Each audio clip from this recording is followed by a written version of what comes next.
શ્રી કૃષ્ણ કહે, કાકા હું ભૂખ્યો છું, મને ખૂબ જ ભૂખ લાગી છે, કંઈ ખાવાનું આપો. ભક્તિમાં એટલી શક્તિ રહેલી છે કે નિષ્કામ ભગવાને તે સકામ બનાવે છે. ભગવાન તૃપ્ત છે, તેમને ભૂખ લાગતી નથી, પણ ભક્તિને માટે ભગવાનને ખાવાની ઈચ્છા થાય છે. ભક્તને માટે ભગવાનને ખાવાની ઈચ્છા થાય છે. ભગવાન આજે માંગીને ખાય છે. ભગવાન પ્રેમના ભૂખ્યા છે, તેથી પ્રેમ જ્ઞાનથી શ્રેષ્ઠ છે. પ્રેમમાં એવી શક્તિ છે કે તે જનને પણ ચેતન બનાવે છે. વિદુરજી પૂછે છે, તમે દુર્યોધનને ત્યાં જમીને નથી આવ્યા? શ્રી કૃષ્ણ કહે છે, કાકા જેના ઘરનું તમે ખાતા નથી તેના ઘરનું હું કેવી રીતે ખાવું? પતિ પત્ની વિચારમાં પડ્યા છે. ભગવાનનું સ્વાગત કેવી રીતે કરવું? તેઓ તપસ્વી હતા, કેવળ ભાજી ખાઈને રહેતા. વિદુરજીને સંકોચ થાય છે, મારી ભાજી ભગવાનને કેમ અર્પણ કરું? પત્નીને કાંઈ સૂચતું નથી. ત્યાં તો દ્વારકાનાથ પોતાના હાથે હાથે ચૂલા પરથી ઉતારીને પ્રેમથી આરોગે છે.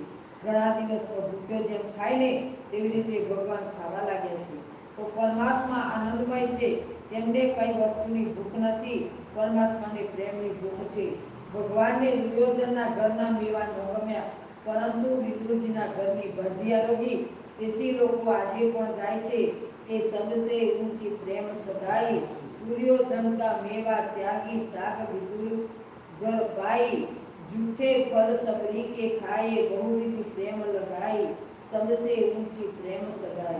प्रेम के बस रूप सेवा की आप बने हरि नाई, राज श्री यज्ञ युधिष्ठिर तीनों तामे जुठ उठाई, प्रेम के बस अर्जुन रथ हाक्यो भूल गए ठकुराई, ऐसी प्रीति बढ़ी वृंदावन गोपियन नाच नचाई, सुर कहे इस लायक नहीं, कहम लगी करो बढ़ाई, सबसे ऊंची प्रेम सगाई।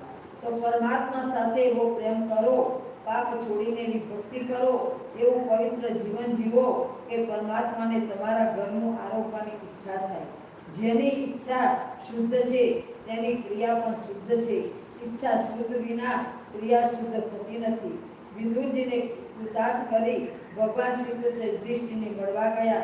વિદુરજી વિચારે છે કે પ્રભુએ કૌરવોના ઘરમાં પાણી પીધું નથી, કદાચ હવે શ્રી કૃષ્ણ કૌરવોનો વિનાશ શરૂ કરશે. એકવાર હું ધૃતરાષ્ટ્રને સમજાવું અને તે માની જાય તો સારું છે.